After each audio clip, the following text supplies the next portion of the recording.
Okay. The Executive Director, the Deputy Executive Director, distinguished participants of the 16th cohort, and the staff of the Electoral College, Nigeria. Good day to you all. It's my utmost pleasure to welcome you to this virtual class as we embark on a journey of learning and engagement and capacity building.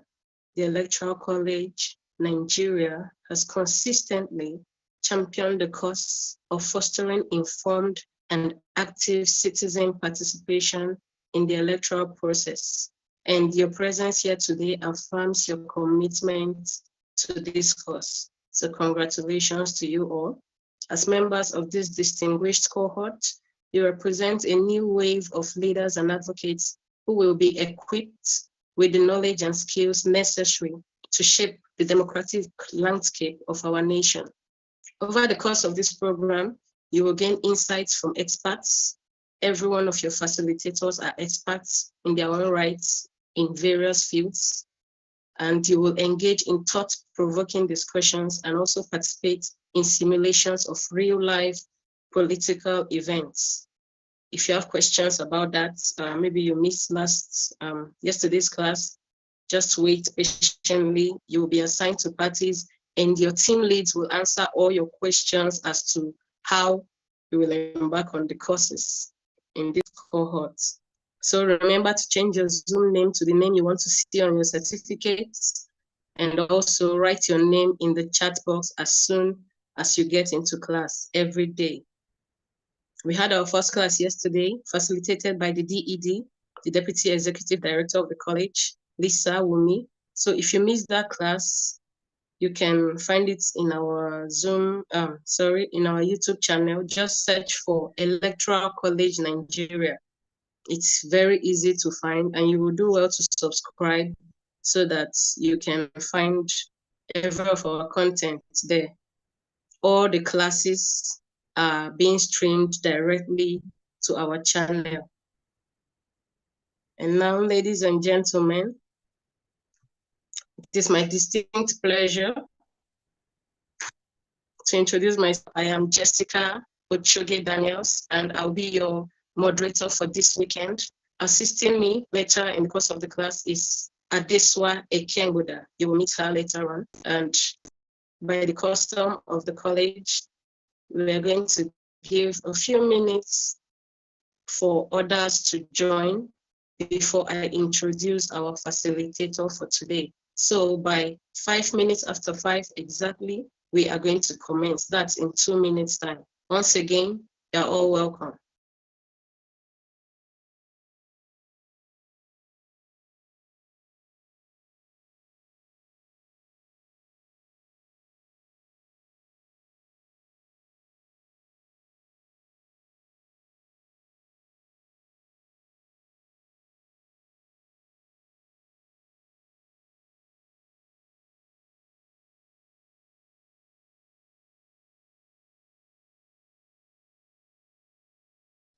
Your attendance will be taken in the chats.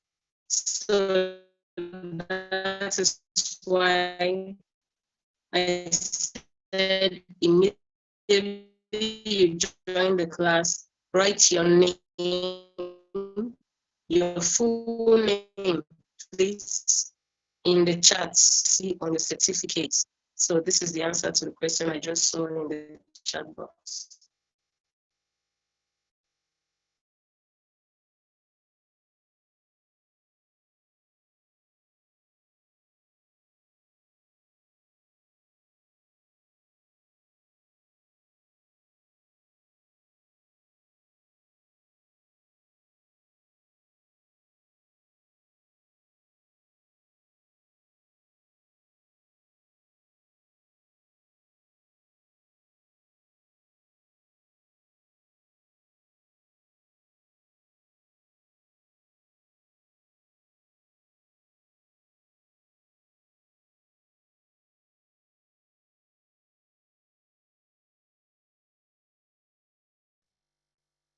Okay, if you forgot to write your name yesterday, this I think maybe you will be excused since yesterday was the first class and a lot of people may have come in the middle of the lecture when you did not hear the initial instruction. But from now on, please, immediately you get into class, just write your name because that is one of the ways the attendance will be taken. Thank you.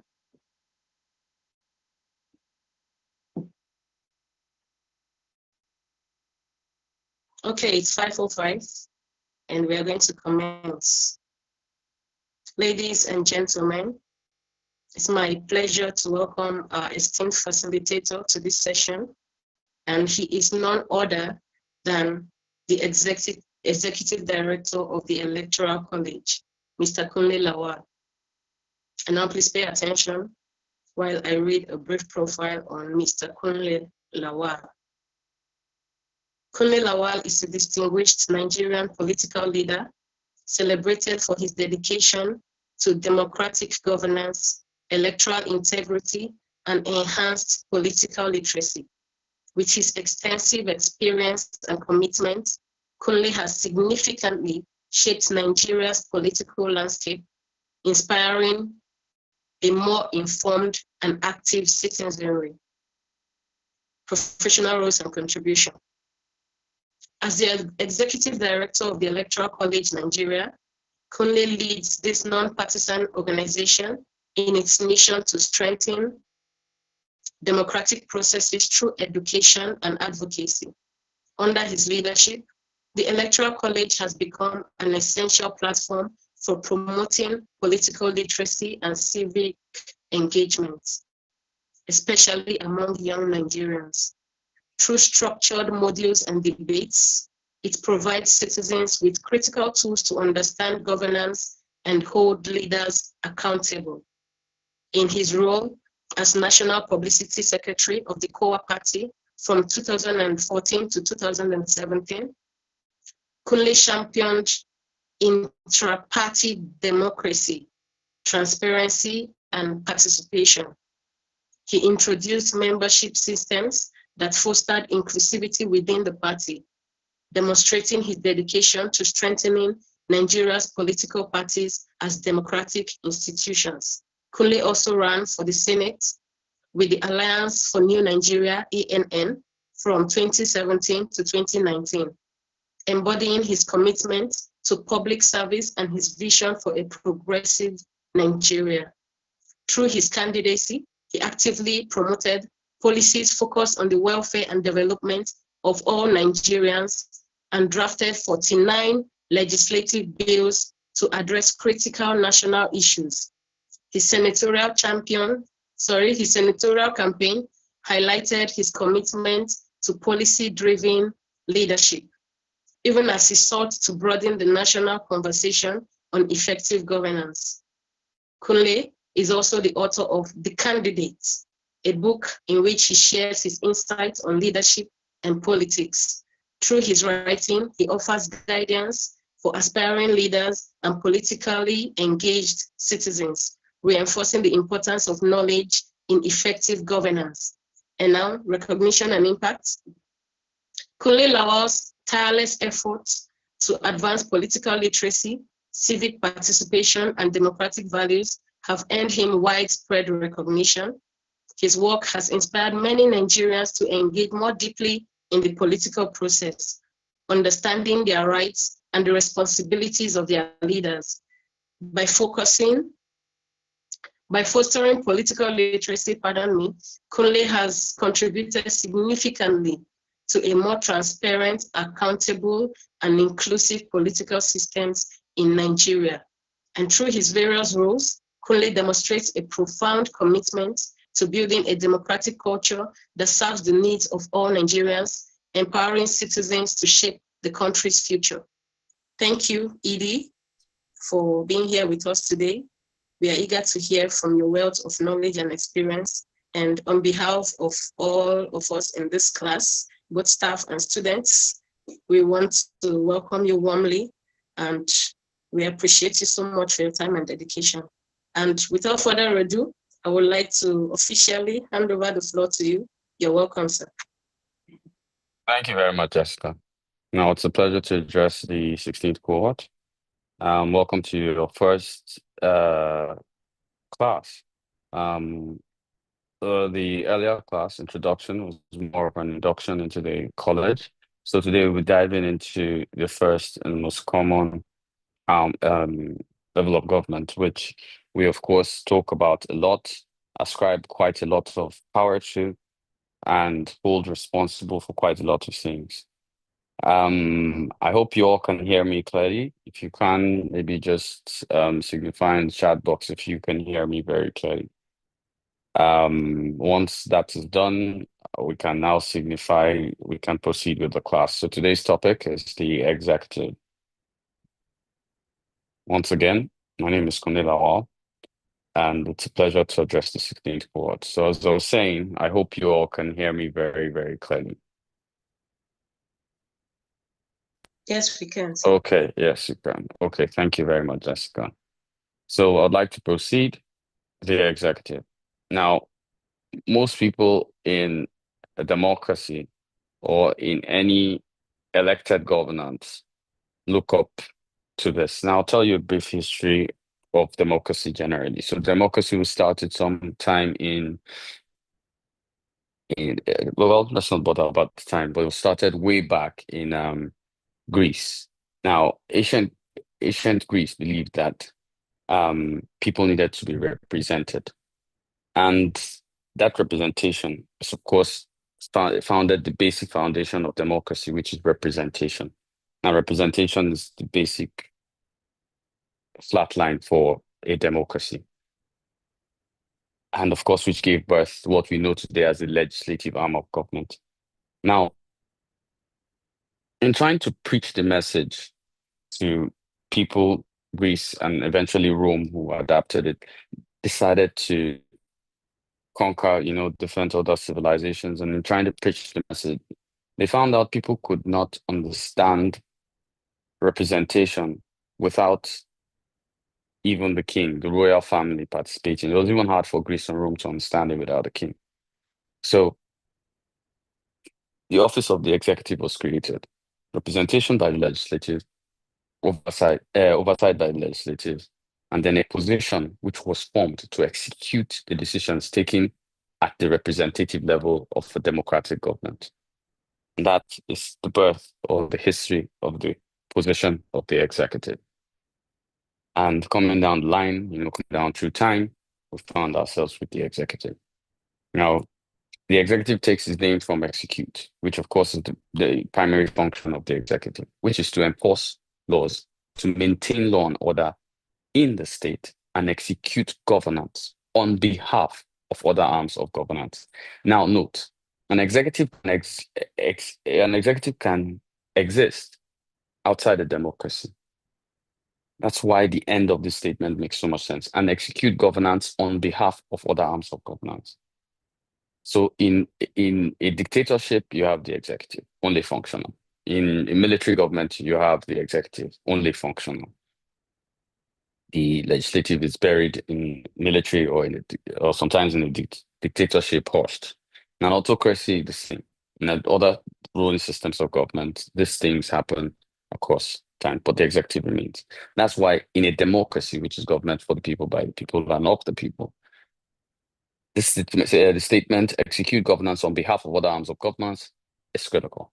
Now, to execute governance on behalf of other arms of governance, meaning that laws are made by the legislative or amended by the legislative, oversight of budgets of maybe the executive and etc. are forwarded to the legislative, and then when the legislative has gone over it and then approved the budget, it goes back to the executive to execute on the amounts that are decided by the legislative. So most people think your budget is being controlled by your president. No, the president and the other arms of the executive come up with the budget. The budget is actually being controlled by the legislative because what the legislative approves that the executive can spend. So the most powerful arm of governance is the legislative, but we'll discuss that later. We're just trying to build a foundation for what the executive is and how the executive operates. Now, note that its primary function is, of course, to enforce and maintain law and order. So the judiciary interprets these laws. So that enforcement is by the laws, the interpretation by the judiciary, and the execution by the executive. This is known as the separation of powers.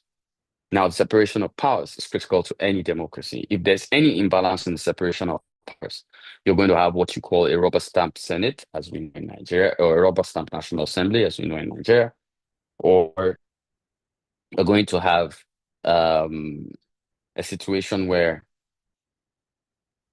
there is an imbalance, where even the judiciary interprets its laws based on what the executive wants and not what the nation state or what the people, which is the most powerful arm of governance, as you heard yesterday, want or choose or decide for themselves in a democracy.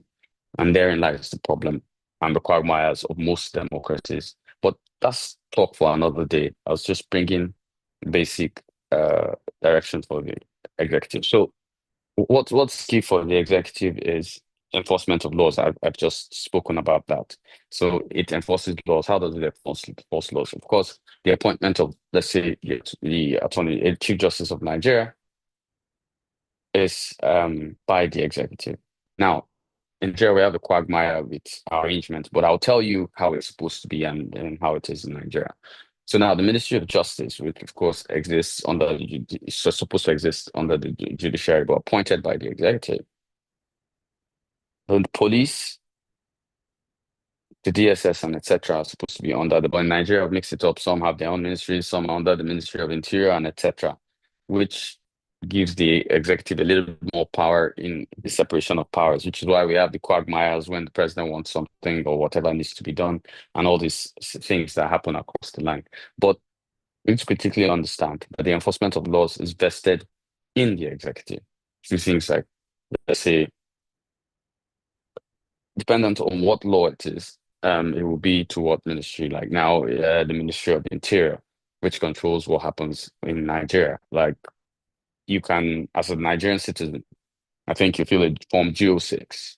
And when you fill a Form GO6, you can denounce yourself as a citizen. So you can officially use the phrase, not my president. But as long as you abide to the Constitution of the Federal Republic and you abide to the other laws, it is mandatory by the Constitution that as long as you're a Nigerian citizen, you must respect selected offices. You must respect the order or the cadre of governance. So enforcement of laws vested in the executive. So they can even denounce you as a Nigerian, but you have to write first. Appointment making, which is one of the favorite parts of us with executive, which I know we're all very conversant with. Appointment making is a key tool of the executive. It's how they let me use Nigerian way. It's how they share party dividends. It's how they share loyalty. They reward loyalty. And this happens not only, you can see Trump's appointments in America, which are basically, the white MAGA crew are seeming to get the juiciest positions, and the black MAGA crew seem to be undermined by, the flow of things. So appointment is vested in the executive. Now, defense of the state is also vested in the executive. Now, I must critically state, defense of the state is vested in all levels of the executive, meaning the federal, the state, and the local government. I'll delve into this a little bit somewhere in front. So, defense of the state or defense of its territory or defense of its local governments are vested in the executive. So, the same power a governor has is the same power the president has, which is the same power local government have over their jurisdiction. Sometimes these jurisdictions cross a line, but depending on what the constitution states as regards other parameters, like I'll give you an example. If we're going to the argument of state police sounds very intelligent. I'll tell you, it's probably the most stupid thing anybody has thought of. If you look at countries as large as ours, and meanwhile, you don't have to agree with me. I'm just speaking from my own understanding. Now, if you look at countries as large as ours, the first thing you're going to notice is local police. You watch American movies, you hear of the sheriff, and have you ever asked yourself who the sheriff is? That's the local police. So basically, there should be a local police before a state police and then a federal. Nigeria wants to build it as the federal state, and then all the arguments for state police is on, and federal state, and then we even attempted regional with the Amotekun, which failed. And the truth is, it will always fail. Nigeria will not allow any regional power take any, and this is because we have suffered from it in the past. I don't want to dig into it because we're still going to that in a course towards the end, which is the historical transition of democracy in Nigeria and what affected how we became to be at this point. But for now, defense of the state, we must critically understand that for Nigeria to defend itself, I think the UN regulation for policing is 1 to 100. Nigeria has about 450,000 policemen, of which half, to make it 225, are guarding VIPs and vital assets, leaving 225,000 to police about 199 million people. That is bad. There's no security in Nigeria. And that's the honest truth. And we've not looked at it from that angle. And we're talking state police, but by the time we get to state police, it still will not trickle down to where it's supposed to be. There's supposed to be 774 jurisdictions of county police, as we would call them, or local police, before you head to state police and then talking about federal police. Now, we need to make this work. The Constitution supports this. Like I said, yes, they created a culture of what's non-existent in the Constitution and adopted it as normal and decided to play it as what we have today in Nigeria. Now, foreign policy making is, of course, vested in the federal power, which is the president. Now, it's vested there, except you're a governor like former governor Ayade of Cross River State, who decided to appoint an SA to Sao Tome and Principe. Big joke, but governors are jokers and they joke a lot. So foreign policy making is, of course, that's Nigeria's face towards the outside world, where we stand on particular matters, choices we make. I feel Nigeria, I wouldn't want to criticize and say we've really done bad at this, but sometime in 1963, Tafawa Balewa stated that Nigeria should remain a non-aligned state. That means we're not following the Eastern Bloc, which is Russia, China, and etc., or the Western Bloc, which is America, Britain, and the usual suspects, or the colonial guys, as you rather call them. So we're not aligned to any of these blocks, and that's Nigeria's foreign position. Being non-aligned has also put us quite in a lot of things. It was sensible in 1963. A lot of people argue whether it's sensible or not, but that's not what this class is about. I'm just trying to open foreign policy making to you generally as part of the court. So Nigeria's non-aligned. Our positions are always neutral as regards whatever BRICS, whatever our position is neutral. Nigeria doesn't stand on any side, but Nigeria seems to forget it's the most populous Black nation in the world. And if Nigeria fails, it means that the Black race has failed, even though a Black person becomes the president of the United States or a Black person becomes the prime minister of the UK. But anyway, foreign policy making. Now, financial functions are, of course, vested in the executive, the disbursement of funds, how they go, what levels go out, what come in, the drill, just disbursement of funds. They are like the daddy of the levels of government. They give out cash handouts to health, depending on how they feel it's slow, but of course approved by the legislative at whatever level, be it councillors at local level, state house of assembly at the state level, and then the National Assembly, which consists of the House of Representatives and the Senate at the federal level. Now, grants of titled honors. Of course, grants of titled honors are given. We, of course, know the member of Order of Niger, CFR, Commander of the Federal Republic. Every October 1, Nigerian president picks titled honors and confers them. States too have this power. And the funny thing is that local governments have this power, but have they used it? No. Have they used it well? No. Titled honors could even come in the naming of streets, which you find out is vested in the local government. States too can name streets, stadiums, etc., and that's vested in the state powers too. And then with federal streets, they can also name streets and etc., which are still titled honors to distinguish Nigerians and also confer them the MON, member of the Order of Niger, the ON, or Order of Niger, and etc. We proceed. So governance, what is governance? Now, governance is the way and manner power is exercised in management of a country's human, material, and economic resources. Now, we always discuss governance. There's a common mistake we have in Nigeria. Excuse me. For this class, we will not be, excuse me. For this class, we will not be um, delving into the political part of it. We're going to delve into governance. Now, governance is only for elected positions. Now, governance is clear. For those raising their hands, I need to critically state, you'll be allowed to ask your questions at the end of the class. So just write whatever question you have, and then we could deal with it at the end. This allows for the class to flow properly so that, we can go through everything. And when I'm answering questions, I wouldn't be going backward and forward. So governance is critical. Governance is the way elected positions function. We mistake governance and politics in Nigeria. We mistake it to the point that you're sworn to the Constitution of the Federal Republic of Nigeria. Yet, an example, the Oyo State Governor Makinde will put a PDP flag behind himself sometimes. And this quagmires no seat. There's no APC state. There's no PDP state. They are states. Parties are vehicles to office. They are not in office. It's a way to get to the office. So let's look at it this way. The simplest analogy would be governance is the plane.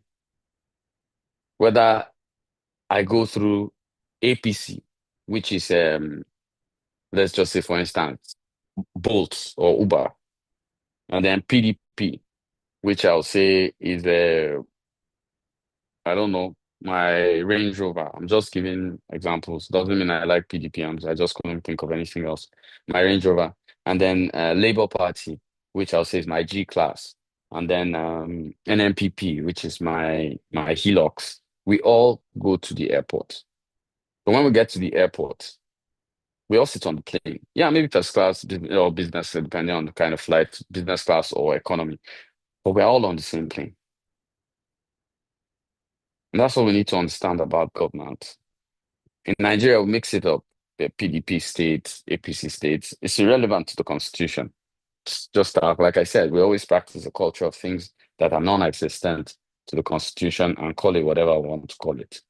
And just for you to be well aware, excuse me, for you to be well aware of the things that don't exist in the constitution, even your so-called South-South, Northeast, that you're giving development authorities to and etc., Southwest, they don't exist in the Constitution. What is in the Constitution is basically 36 states, 774 local governments. That's what's in the Constitution. Any other thing that we do, we deceive ourselves behind an act which is called federal character and use it to recreate things that are totally irrelevant. And I feel this has un-Nigerian to the state and caused more problems than it has brought positive direction to Nigeria. Now, there are two types of executive. There's the elected and there's the appointed.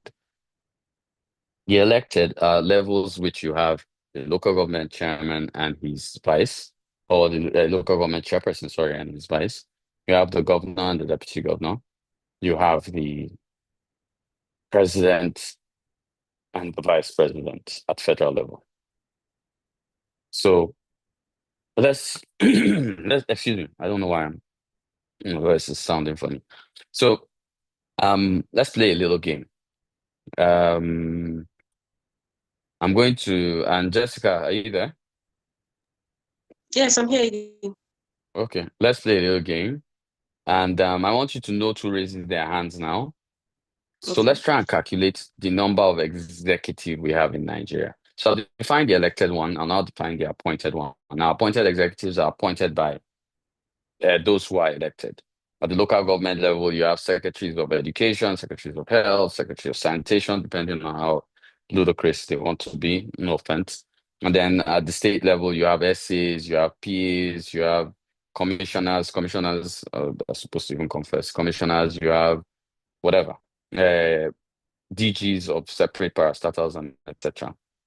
At federal level, you have SAs, you have ministers, you have DGs, you have Nigeria has over 1,500 ministries, departments, and agencies, meaning that we have 1,000 or we buy 1,500 Land Cruisers every 4 years. Oops, I didn't mean to say that. But anyway, moving on. We're now going to try to calculate how large Nigeria's this thing is, and we're going to look at it this way. So we have 774 local governments, and this is the question. We have 774 local governments. That makes 774 multiplied by 2. I want you to have your calculators. I can't do this with my head. 774 multiplied by 2. Whatever we get as the number, we have 36 state governors and their things. You'd add 72 to that. Then you have the president and the vice president. That's 2. Can anybody give me that number that we've come up with totally now? Anybody, just raise your hand. I hope you're not raising your hand for something else. Let's stick to the question that we're dealing with now. You can unmute Daniel if he's the one. Okay. Ofiku. Daniel, go ahead.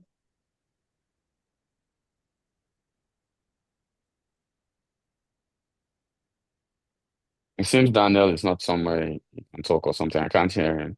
Could you unmute Yes. Ayara Grace? Okay. Ayara, you can answer.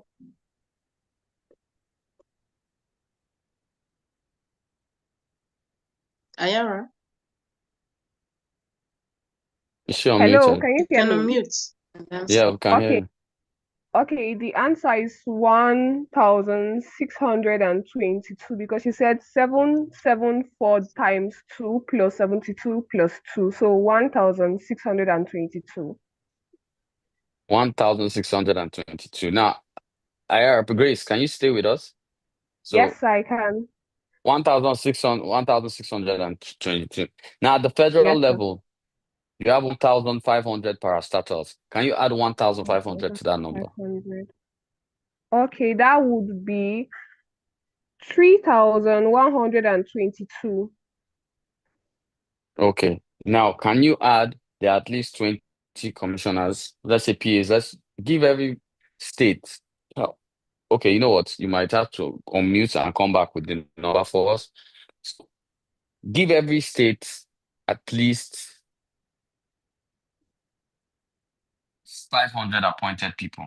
Multiply that by 36, add that to that number. Then do the same with local governments. But this time in local governments, do 9 appointed Okay, people. Then okay, sir. multiply that by 774. Then give us the full answer of everything.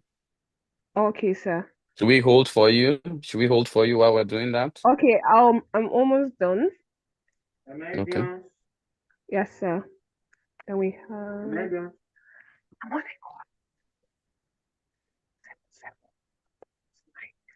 That will be 6,966 plus 3,122. Okay. Plus 3,122 plus 1,8,0,0,0. Okay, the answer is 28,088. Okay. Hello? Now I'm going to ask you a direct question. Yeah, I can hear you, Grace. Thank you very Okay, much sir. for that calculation. Now, Grace, I'm going to ask you, Grace, you need to stop calling me sir. If you call me sir, you're fined 1,000 in the electoral Okay, college. sorry, Nobody calls me sir. Mr. Kunle. I'm not knighted by the King of England, so I'm not sir. So now, Okay. 28,788, am I right?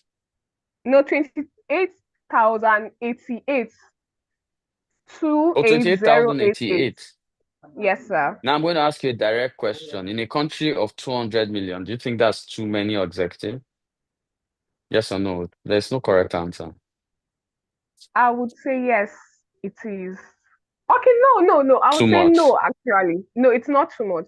Okay. Okay. Yes, Thank you sir. very much, Grace. Thank Thank you you. very much, Grace. You said sir again. But thank you very Thank much. you very much. Jessica, can you unmute Johnny? Let's ask him a question. Okay.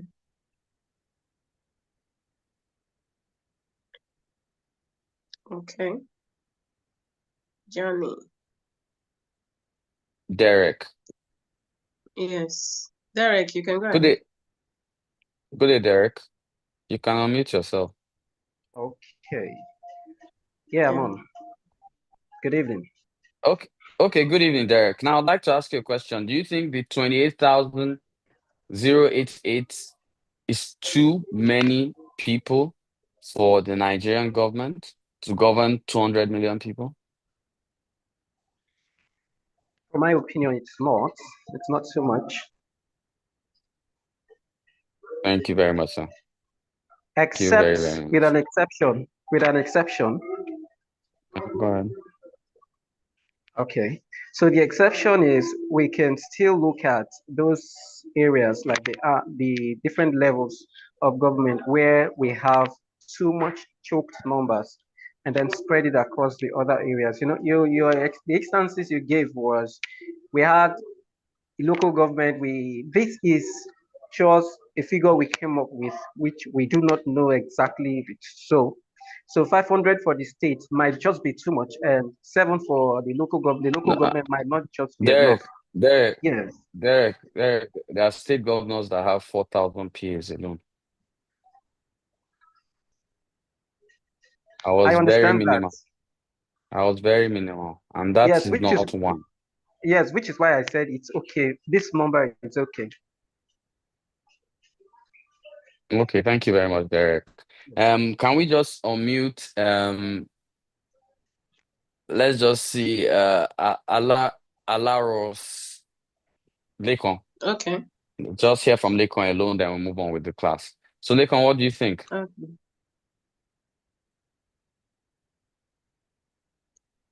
Welcome. Hello? Good day, Yeah. Lekon. Good evening. Can you hear me? Yes, we can. Yes, I think it's not too much because Thank.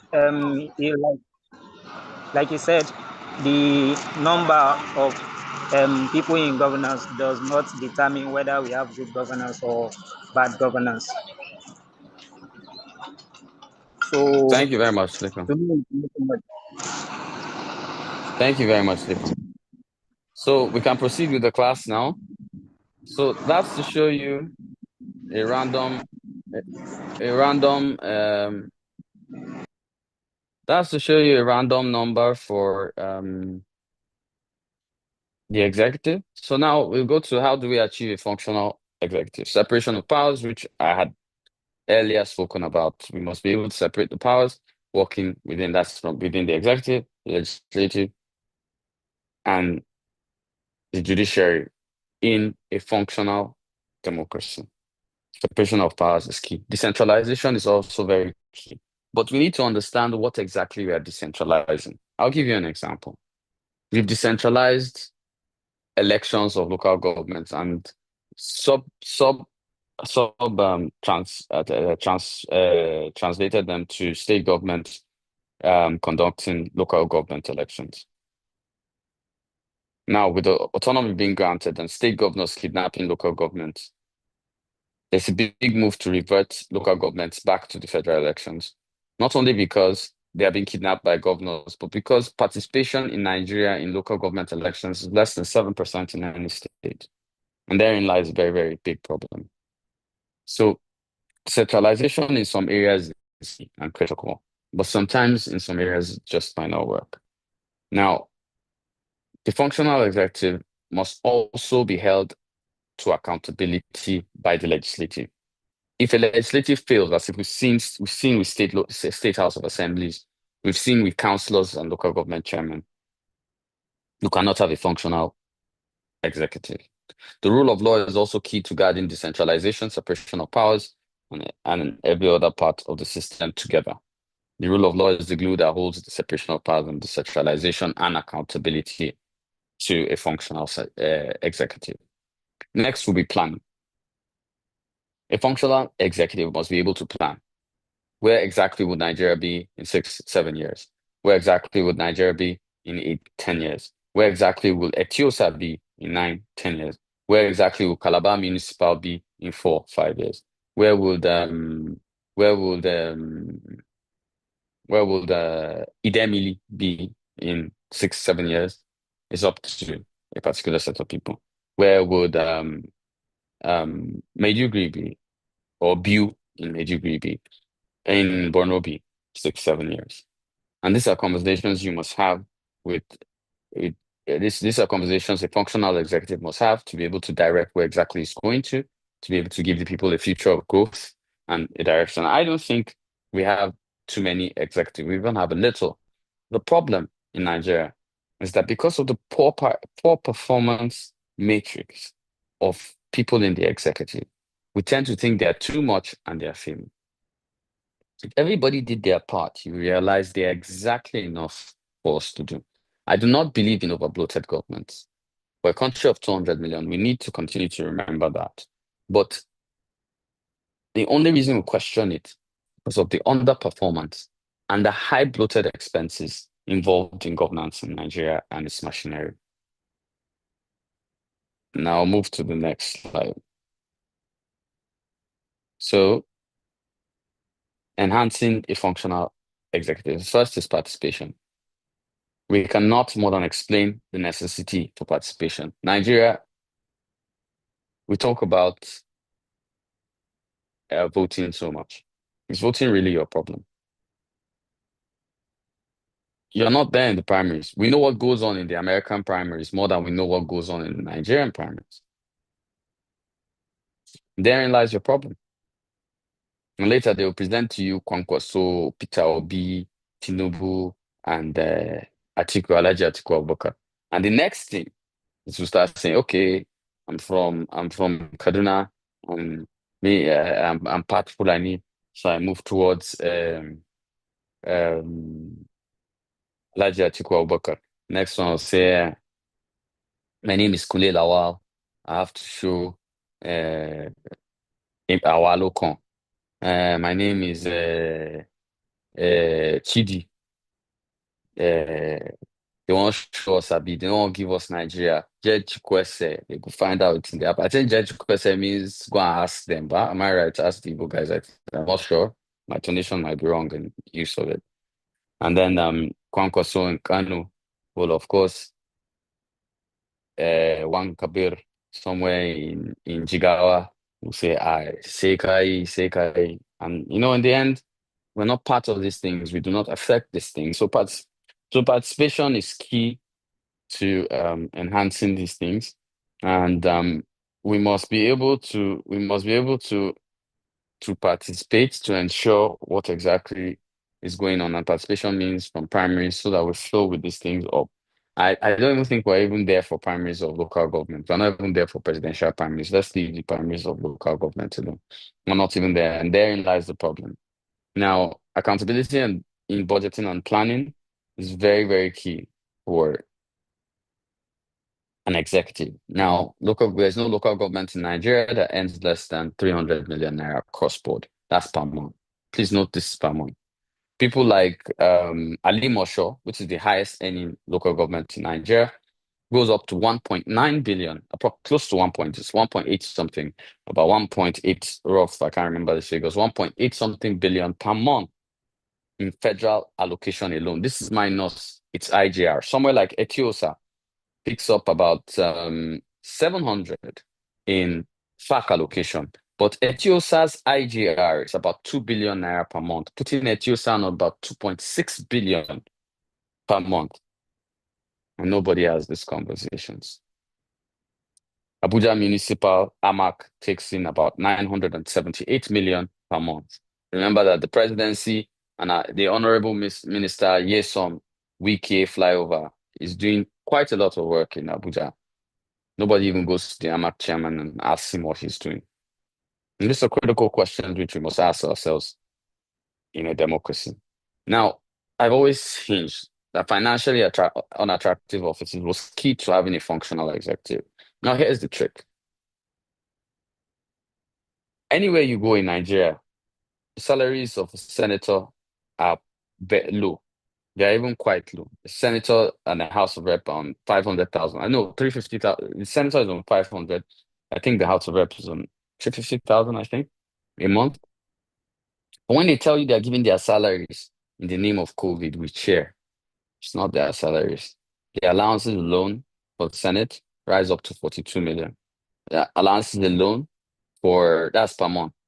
For the House of Rep rises up to 36 million per month.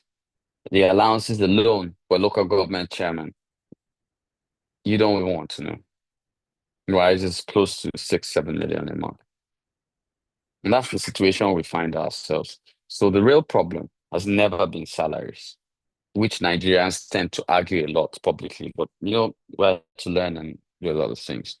Now, a functional executive must have freedom to have there must be freedom of speech in that particular jurisdiction. But I'll tell you something.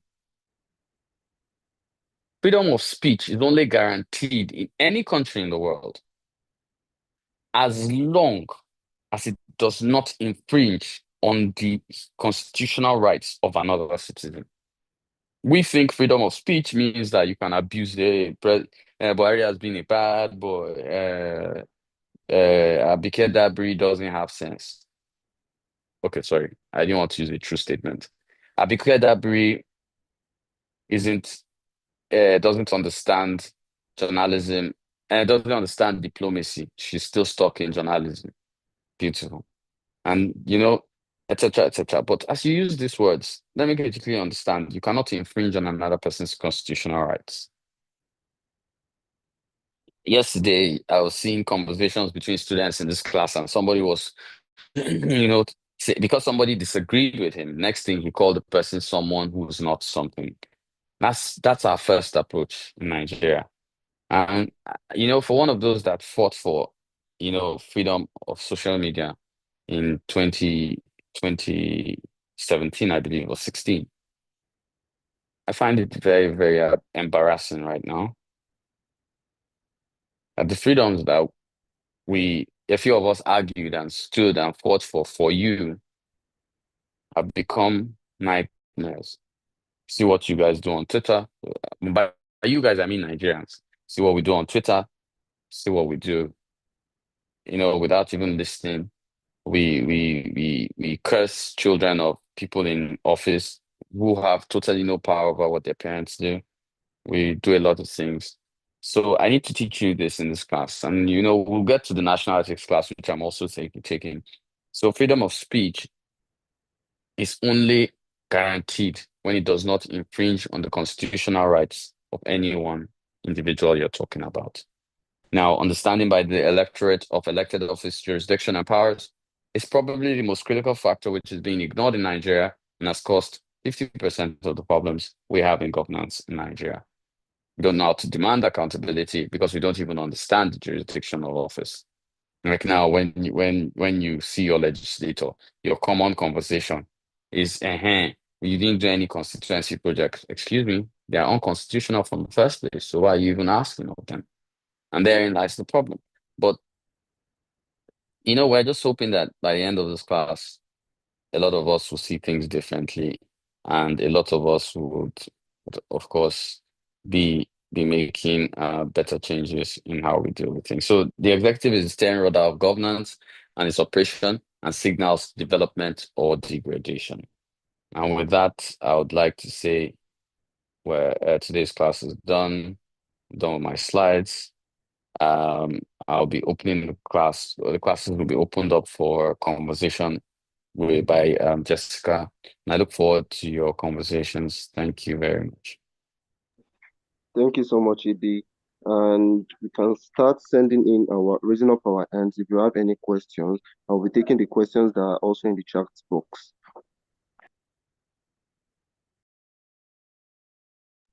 First, we have Mr. Sorry, please, I don't want to murder this name. Mr. Shamsuddin, who raised up his hand first, and I'll be unmuting him now.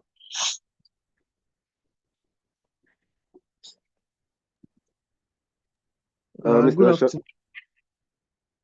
I'm sorry. Good evening, Idi. Good evening, everyone. Sorry, can you hear me? Good Yes. evening. Good evening. Yeah, I can hear you. Good evening.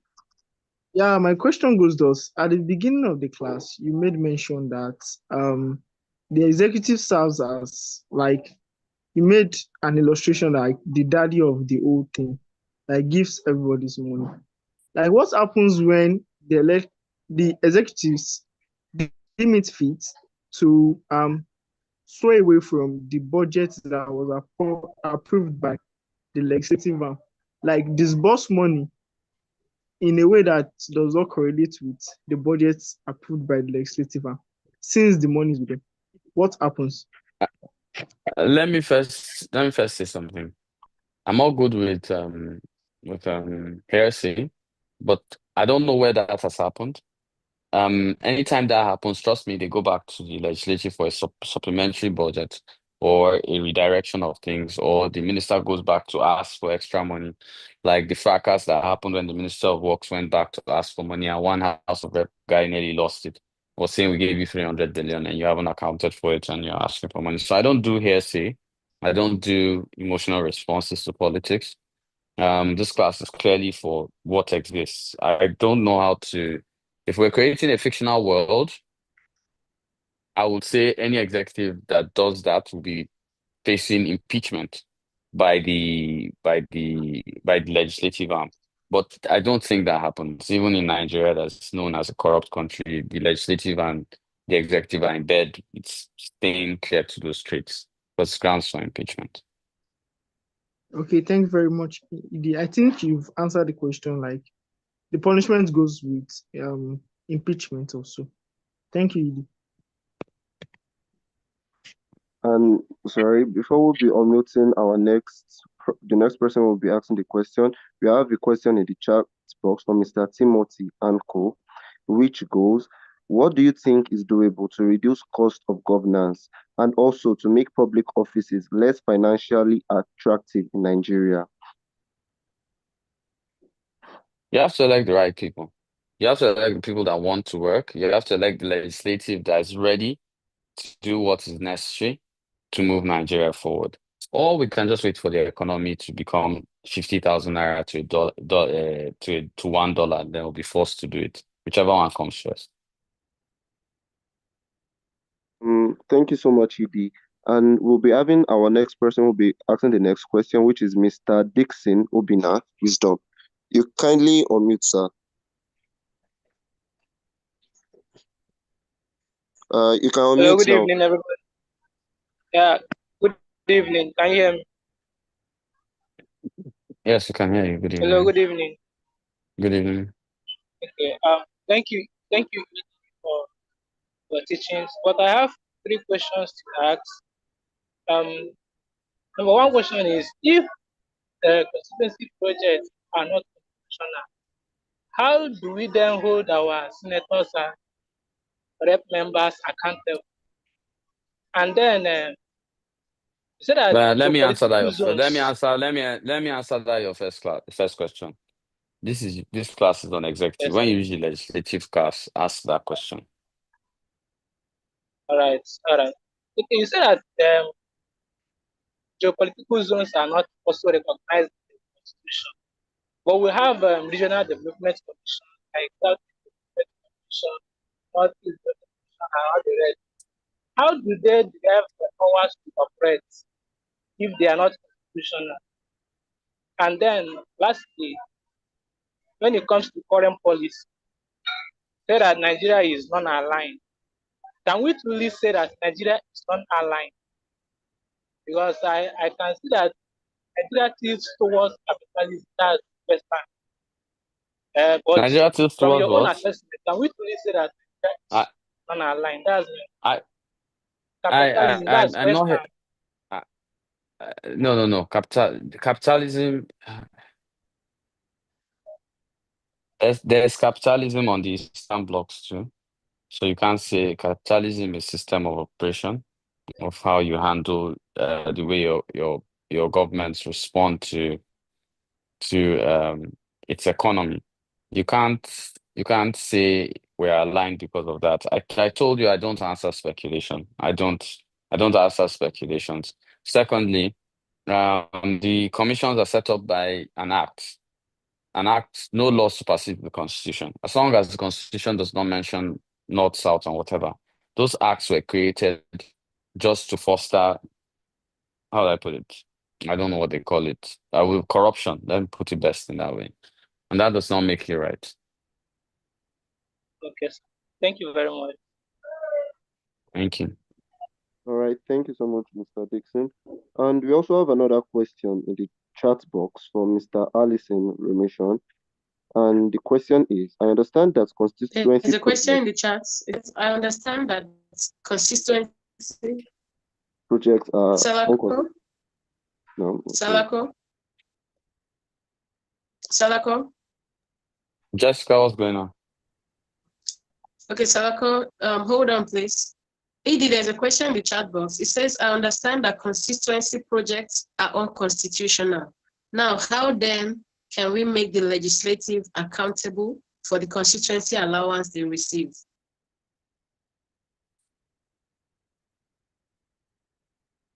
Now, as much as that question sounds, the truth is that the power is vested in the legislative to take it off. It doesn't exist in the Constitution. It's not guaranteed by anything. Like I said, I told you it's Genesis yesterday. The reason we have constituency projects was because somebody wanted to foster a third term on Nigerians. And the truth is, you need to have quite a set of quality people in the legislature to begin to have this conversation. And that is the honest truth. So, till we get to that point, we just will have to tolerate something. And we need to understand it's not even constitutional. And that's the conversation. So I'm answering questions quite quickly because we're quite a lot in this class. So I will be taking about 30 seconds to answer every question. I wouldn't dwell, and I want everybody to ask their questions if they are unmuted in 30 seconds. There's a lot of time we don't want to spend here, and please do not speculate when we're talking. Don't tell me what you think you know or what emotionally you think happens. I don't want to speculate in this class. Let's deal with facts, figures, and data. Thank you very much. Okay, thank you. so much. Another question. So I'll take over from here. Thank you. What are our civic rights to ask from our elected leaders? What are the civic rights, our civic rights to ask from our elected leaders? That's from John Femi. Your civic rights are guaranteed by the Constitution. How can you be asking your leaders for that? They have the same civic rights guarding them or guaranteed by them for them to by the Constitution. So how can you ask your leaders for your civic rights? That's an anomaly. Next question. Let's keep it rolling, Jessica. Honestly, do you think the cost of governance and other costs attached to executives ideal? What do you think is the way forward? I think their salaries are ideal. Okay. I think their salaries are ideal, but I think that their allowances are outrageous. Okay. I've answered that question. Okay. Next question. What is the difference between the executive order in bracket democracy and a decree in brackets military government? Because the executive skips any vetting from the legislative arm. An executive order can be thrown out by the legislative. And if it happens 3 times, the president is grounds for impeachment of a president in a democracy. Okay. I think that's the fastest answer. Yeah, I'm answering things quickly. I'm not dwelling on anything. Okay. Who is responsible to check the excesses of the executives and to call them to order? Was that person in this class at all? I stated it much. The legislative, I think I sang it so much. Oversight by the executive. When you get to the legislative class, I think you find that out. But even in the course of this class, I kept saying the legislative. Oversight is guaranteed by the legislative. Okay. Next question. How can we make public office less attractive while, okay, I think you answered this question already. While ensuring that the best among us, those genuinely ready to serve, are the ones representing us, leading us.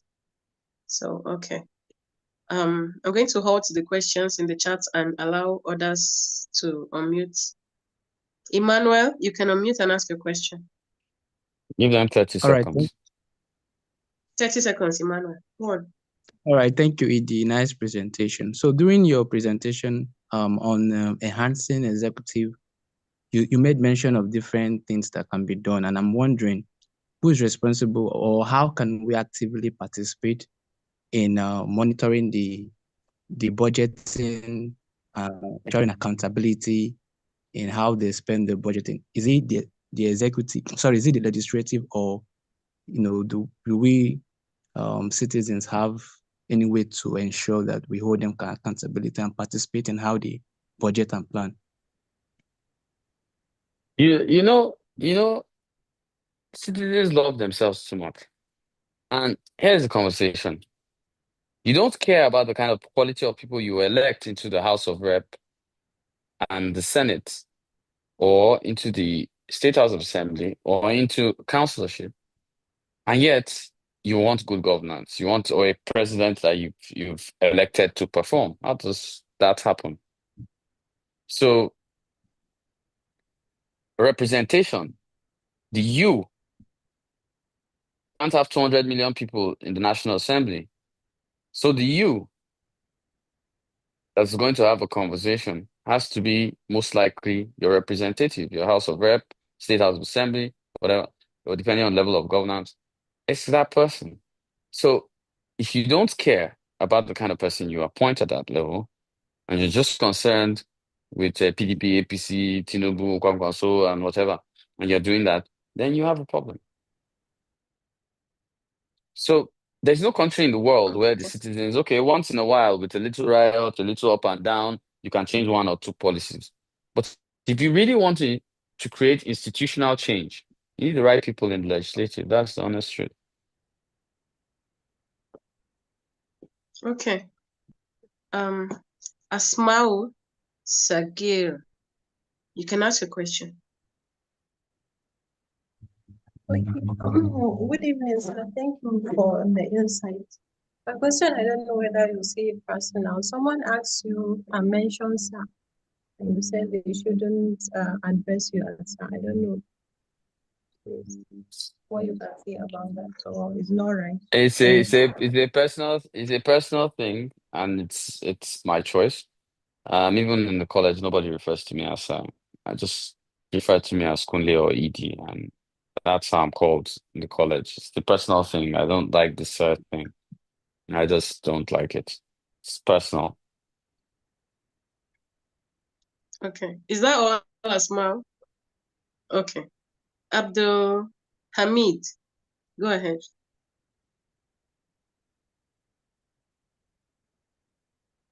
Abdul Hamid? Jessica, when you call them, can Okay. you put their hands down so that we don't?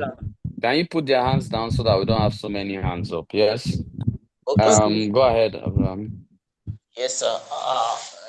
I really appreciate. Good evening to everyone, and I really appreciate our facilitator this evening, the person of Mr. Kunle Lawal. And my question, I later put it in the chat box, and it revolves on talking about one of the means of enhancing the functionality of the executive is like maybe making the public office somehow less financial.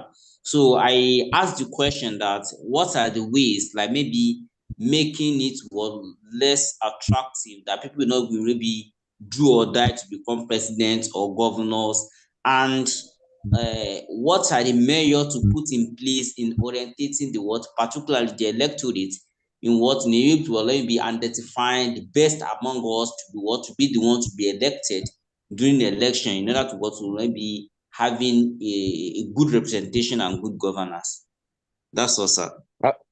Abdul Hamid, first and foremost, in the best way for the electorate to have good people in office would be political education. Next way to have the right people that will be able to bring down costs of this thing, which I've said earlier, is to get people into the National Assembly or State House of Assembly, people that have the love for the country in their hearts, or the direction of the boundary, that's, let's say, their councillors or whatever, in their hearts, and put them first. If you don't do that, the power is vested in National Assembly to dictate such things. As of now, in Nigerian National Assembly, the power to choose their own budget is totally theirs, and that's very detrimental. But it's up to us. So it's a long road. There's no shortcut to it. Okay. All right, Thank sir. you, Thank Idi. you. Oladipo Shegun, you can ask a question. Hello, good evening. Good evening, Olatoko. Please, can you hear me, sir? All right. Thank you very much, Edie. I'm just curious.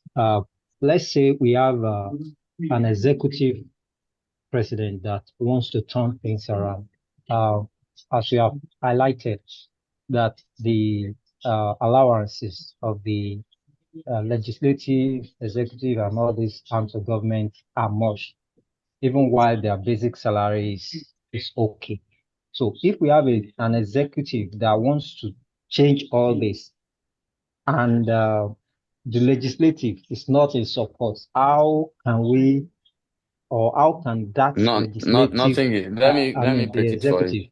Let me break it for you. All right. Nothing is changing. As long as the legislature, I've stated this. You guys are phrasing the same question, and I'm having to answer it in different formations. That power is vested in the legislative.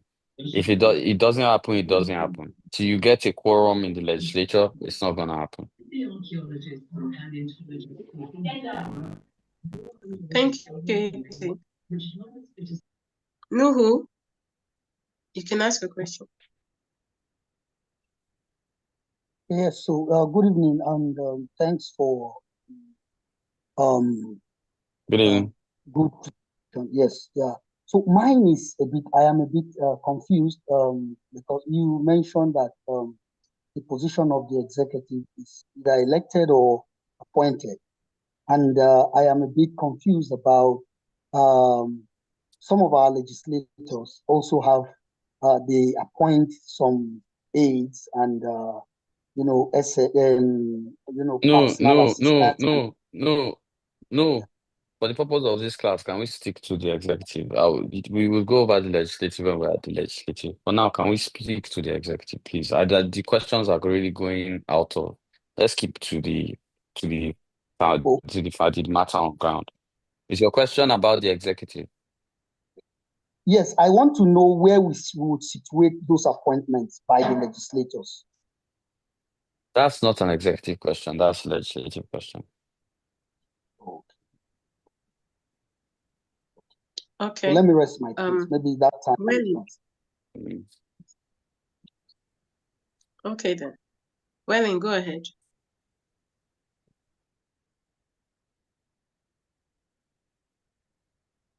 If Wellen is not on the call. Wellen? Hello, good evening. Okay. Good evening, Edie. Good evening, everyone. Good evening. Thank you so much for the wonderful presentation. And well, thank you so much for this platform. Now, this is my question. How do we get to elect the right people into offices, ED? Because when you look at our party systems, you discover that youth inclusion is not actually given a chance. The parties have been hijacked by certain individuals, cabals, godfathers, and in fact, even the cost of a nomination form, it's something that I can't even, as a young person who even wants to, who actually has got the mindset to go there to serve the people, you don't even have the opportunity to be able to purchase these party nomination forms. How then do we get to elect the right people into governance? Let me ask you a question. Well, yeah. Let me ask you a question. Sam. Have you been part of a political party? Yes, I have, ED. You know, yes or no? Yes. Have you done what is necessary to rise in a political party? Yes or no? I have, ED. I have. I don't think so. And I'll tell you why. I'll tell you why. Okay. Participation in a party following one Mr. X or Mr. Y without commitment anywhere in the world, you won't rise. I rose from if I haven't done it, I wouldn't argue. I'm a son of two lecturers, so I had nothing politics. I was net unionism, no, I was enjoying parties too much in university to be part of any SUG. So I'm going to be honest with you. You might think you're enough, it's enough. It's not enough. And you say party is kidnapped by who? Because even the guys on top are getting the parties kidnapped from right under them. And it's a circle and it continues continually. So don't think you are exempted. And there is nowhere in the world that anybody is going to hand you a form because you are youth. What? What the hell are you saying? Power, you hustle for it. It's a hustle. The problem with youth in this country and how we've tried to chase power in Nigeria is you wake up 2025 and then you say you want to be president. Okay, calm down now. Somebody's telling me the president is 50 years in one country. Yeah, 50 years in one country. But do you know how long the person has participated in politics? Do you know how long the person has given himself in politics? Do you know how long the person has put in time in politics? You can't achieve something with doing nothing. You want to buy a form and become president in 10 seconds. This is coming from a youth population that was ready to give Davido 240 million naira in 24 hours. Have they put that 240 million naira behind any candidate? Somebody messes up, because falls out of Big Brother, and you people are giving the person 25 million. Come on, don't come here and play. As I'm not talking of you, but I mean generally, the youth shouldn't come here and play. Nobody is giving you power. You chose not to have power. Your priorities are not set straight. And that's the truth. Did you or did you not raise 240 million naira in 24 hours for Davido to pull out a car from a port? You did. Have you put it behind a youth candidate? Have you?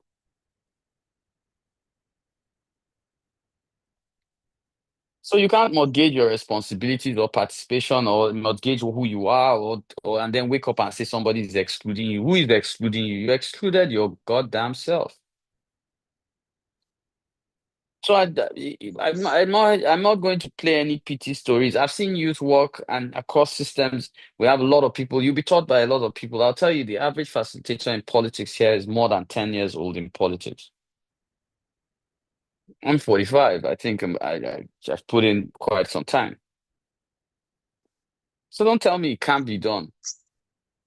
Tell me you've chosen not to do it. If you put the time you put in Man City and Arsenal, I put time in Arsenal though, don't follow me.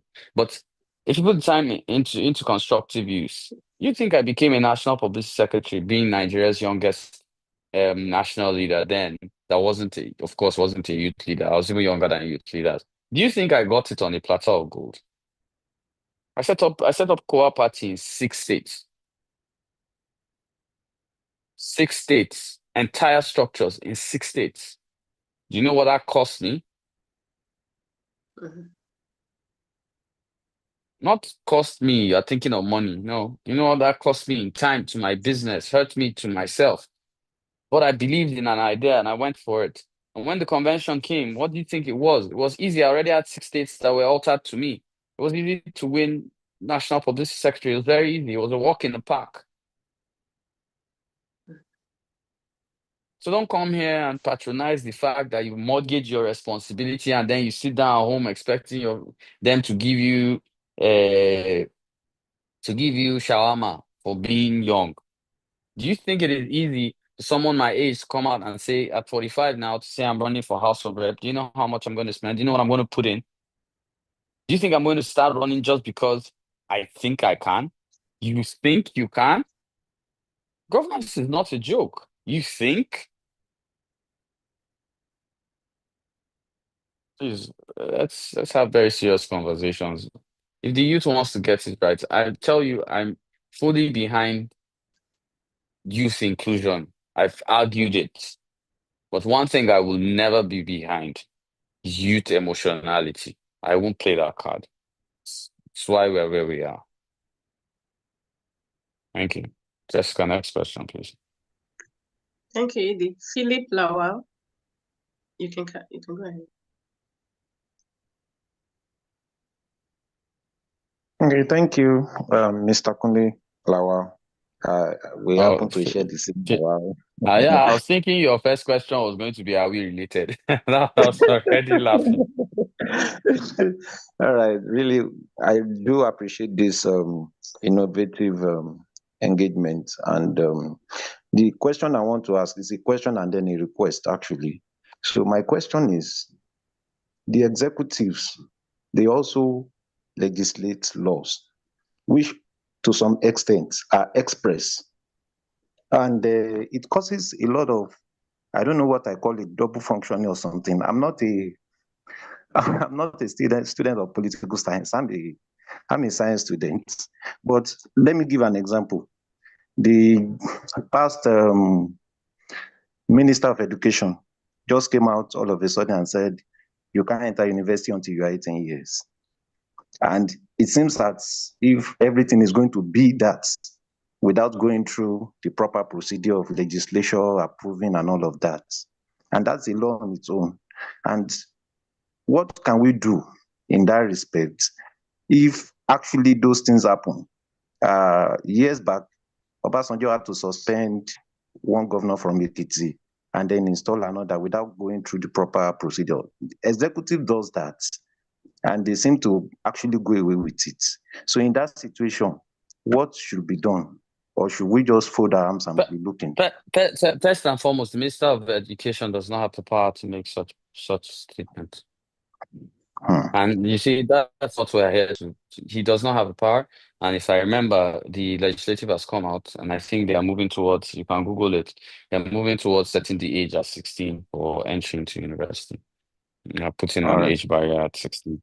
And I know a lot of people want to ask why and whatever, but when you weigh the emotional responses of a 16-year-old and a lot of other factors that have come into play in the university, I think that, so like I tell you, the minister has no power or jurisdiction. He's an appointed executive, cannot make such laws. His power no restraint. It's for free, I'll tell you that. Thank you very much. So the second is a Thank you very request. much. Sir, Yeah. you will do us a very good favor if we can have a copy of the Constitution and the Electoral Act, probably as a soft copy that can be. You will get there. You guys are always All beating right. the gun. You get there. You have a topic, the Constitution will provide it for you. You have the Electoral Act. You even receive the National Ethics Act. You will get all that. Just patience. You get there. Thank you very much. Okay. Eide Jonathan.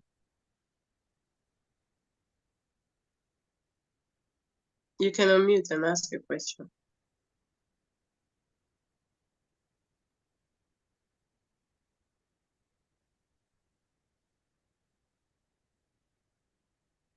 Is it just me or? I can't hear him, sir. Oh, okay. A very good evening, Edie. A very Good good evening. evening, Edie. My question is so when it comes to primaries and understand how electoral system goes, how can we demand people who are going to serve the populace, like how can we demand effective leaders or people that we want to come out for electives, for primaries, sorry? As you made mention of, we have the right, or we ought to choose good leaders who are going to represent us. So coming back to the primaries, which is the beginning, how can we choose leaders that can represent us qualitatively without the barriers of party and all that? That's one. Then the other question is, you made mention of fact and statistic. I am having the Gwagwagada. Can you hear me, sir? I'm listening to you. Hello? I'm listening to you. I can Please, hear can you you. hear me? I can hear you. I don't know why you can't hear me. Okay.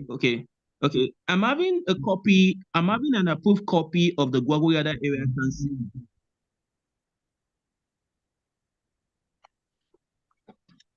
Yeah, I said I'm having a copy of the Guaguayada Area Council budget and 2024 budget, and I'm seeing a recurring expenses like renovation of the chairman's apartment in phase one, renovation of the chairman's apartment in Bobage, the like recurrent like 3, 4, 5 cases of one apartment of the chairman. So how do we hold our leaders accountable to over recurring of budget like that? So it will not lead to over expenditure.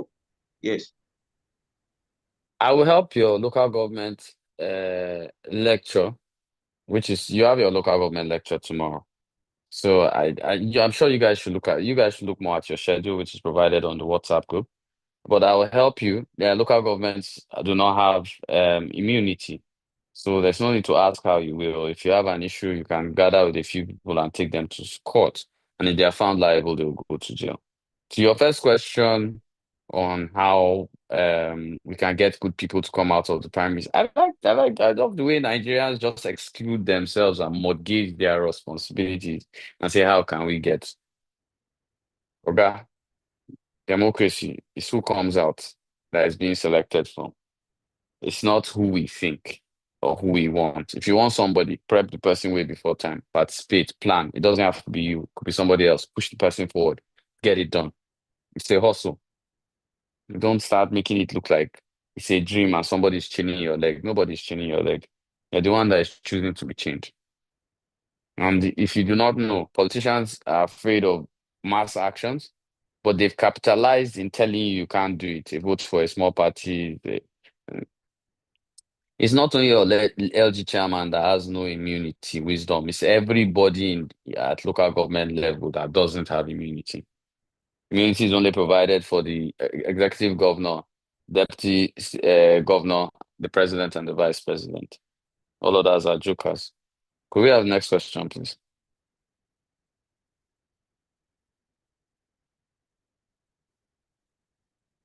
Jessica, are you there? Aderoju.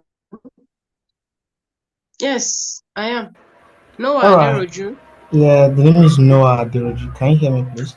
Yes, Noah, All please, right. can we keep Thank it you. rolling quickly? Yeah. Thank you. So, my question is this: you mentioned the fact that the legislator can kick out an executive order, and if it happens more than 3 times, it is ground for impeachment of the president, right? So, I want to know: is it if it happens for a particular executive order or for 3 different executive orders? Like in case like maybe there's this particular executive order that the legislative has declined first time, second time, third time, or he has done one before, then another kind of executive order, then the third one. Which exactly would warrant for that impeachment ground you said? Um, well, it's not whether it's the same order or it's a different order. It's to have infringed on the will of the people 3 times. So it can be the same order, it can be different orders. Choice is yours. But the legislature is supposed to represent the people. And if the policy you're trying to put forward ahead is against, it's not pro people, it is up to the legislature to stand up for the people. So it can be the same order, it could be different orders. Choice is yours. It's irrelevant. It's just 3 times. Jessica, please, Okay. can we Thank you, keep Edie. it moving? Charity. Charity Solomon. Please unmute and ask a question.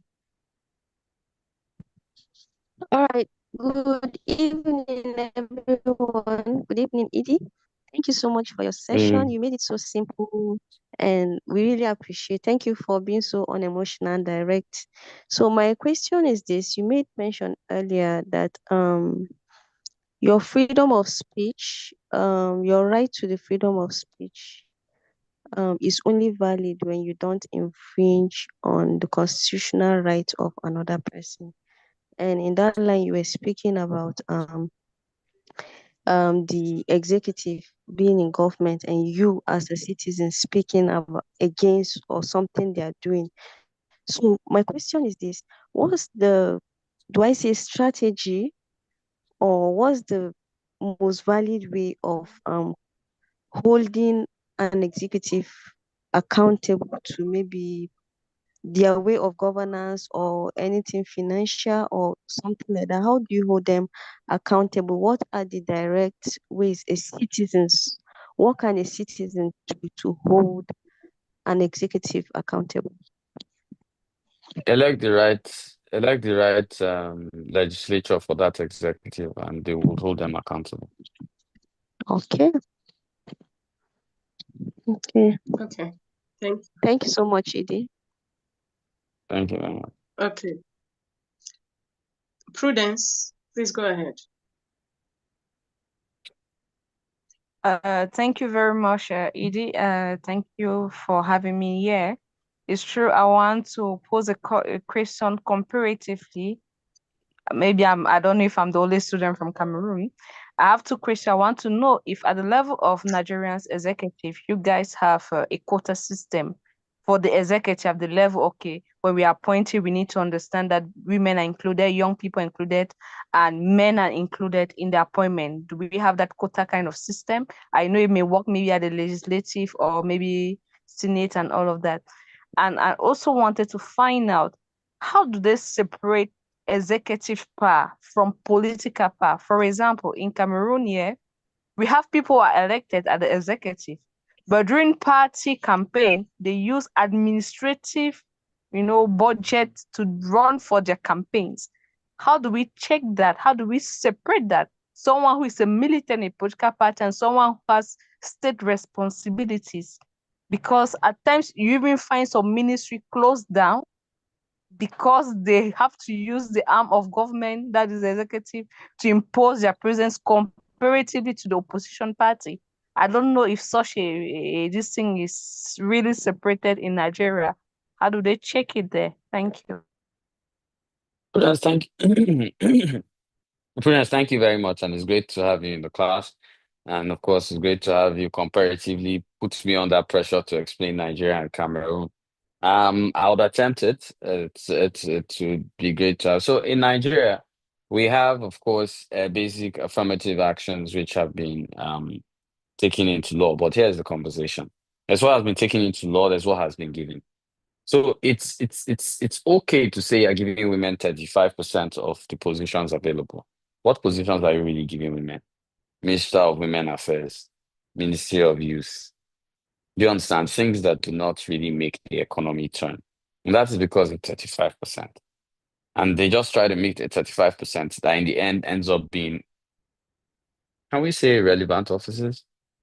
No, because no office is irrelevant, but let's just say sub-relevant offices. Same with the youth. Have an affirmative action position, and then you still excuse me, you still just give them anything you feel like giving them. And then in the end, and I think this happens in Nigeria and Cameroon. Now, the problem with separating political power and power of an elected office, it's actually an African problem. It's not a Nigerian or a Cameroonian problem. And I think it stems from the fact that we ran a culture system. And culture, of course, is defined as the way of life. So we ran a culture system traditionally in which it was more like a dictatorship. So it's kind of hard for us to come to terms with democracy. Like if the president is going to run for office and use the presidential jet, like in the US, in France, in Canada, the prime minister in Canada, and other developed countries, he's going to have to pay the country for the use of the presidential jet to a campaign meeting, even though he's sitting as president. But in Africa, our so-called culture of respect does not allow anybody question a sitting president on such matters. So it's an African problem, Prudence. It's not a Nigerian problem. And it's eating deep into Nigeria, Africa, Nigeria, Cameroon, Egypt, South Africa, Rwanda, Mozambique, Zambia, and etc. And that's where we all find ourselves. So we're just hoping that we don't lose our respect in our culture, but we're able to lose our respect in politics and governance. In Nigeria, we even have laws that state that state media cannot support or paint a particular candidate in better light than others or undermine. We've seen that being trumped in Nigeria. I've seen that being trumped in Cameroon. I've seen that being trumped in Senegal. I've seen that being trumped in Ghana. I've seen that being trumped in Cote d'Ivoire. And it's crazy across board. So I would just rather say we need to do a lot of work in Africa. The tasks of the CSOs in Africa is larger than the tasks of any CSO in the world.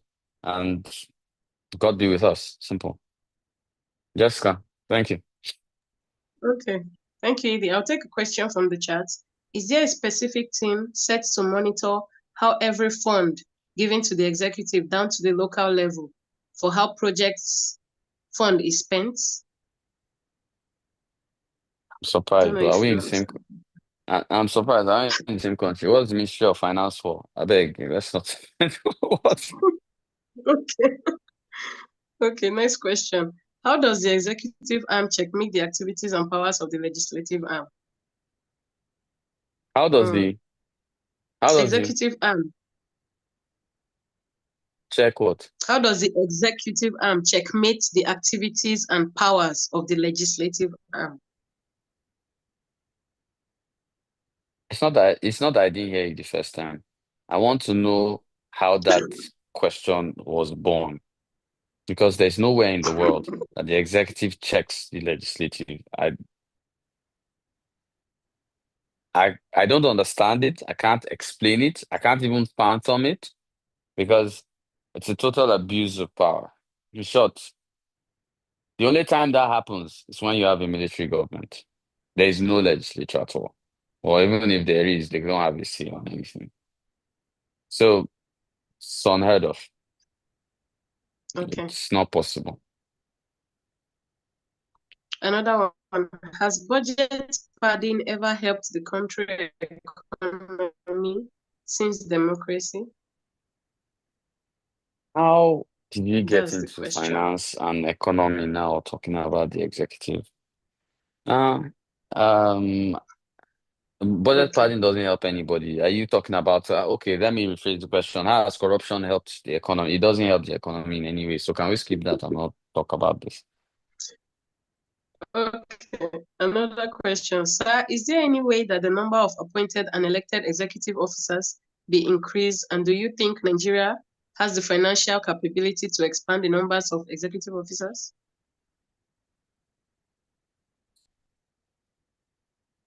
Cool. Sweet. To increase the executive, we increase the local governments, we increase the states, we increase. That's the only way to do that. Constitution recognizes 774, 36 states, and the vice president and president. So, except you're going to increase those, I don't know how you're going to do that. Okay. Can the citizens hold the executive accountable? If yes, how? Yes, Is there a legalism mechanism to do it? Legalized mechanism to do it? Yes, there are. You have your protest, which is one of them. You have opinion pieces. You're able to write the president. You're able to set your House of Rep and etc. You're able to communicate with them to get against the president. There are multiple ways, and these are a few ways in which they could check the executive. Depending on what exactly you want done, the best way. But as we've seen in Africa, protests aren't strategic enough to function properly, and we've misused that a little bit. Anyway, it's crazy. I mean, I've listed the ways.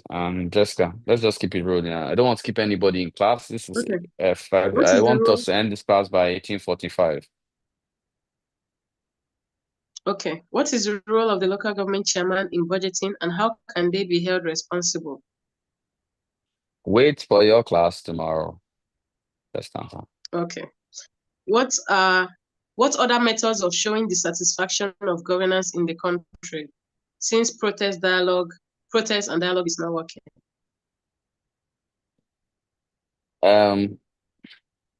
This part where I say we'll get to that part, but you need to understand the foundation properly. I don't want to jump and go forward, and then you get lost halfway. So let's Let's just follow the steps of the class. Let's leave questions within this class.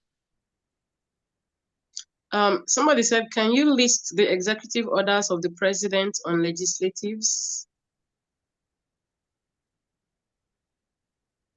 That's Babalola. Executive orders it's not on the legislatives. Executive orders are laws written by the executive for the country. A good example is Executive Order 10 of 2020, which President Muhammadu Buhari sought to provide autonomy to local governments. You can go over that. It didn't fly. It was thrown out by governors who took the order to court, and the president couldn't push it. That's an example of an executive order. Okay, you answered the next question. Somebody was asking, what is an executive order? Okay, is there, who designs the, who designs the pattern of governance in Nigeria? Is it the party or the elected executive? I didn't get that. Who designs the pattern of governance in Nigeria? Is it the party? The Constitution of the Federal Republic of Nigeria. Okay.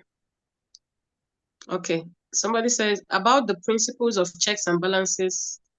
ED, what about the principles of checks and balances in the three arms of government?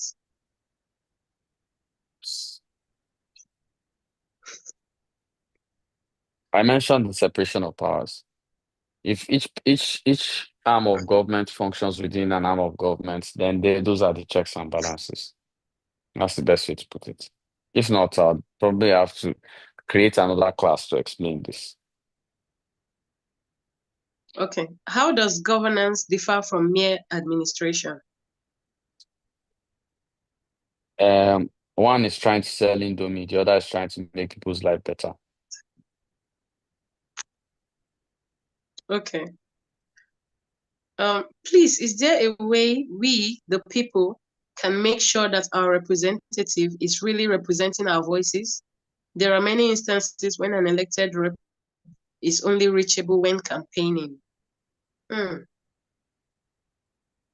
you vote for him now. Now I talk him for pidgin properly. Now you vote for him and now you collecting money, allow him again. So waiting now.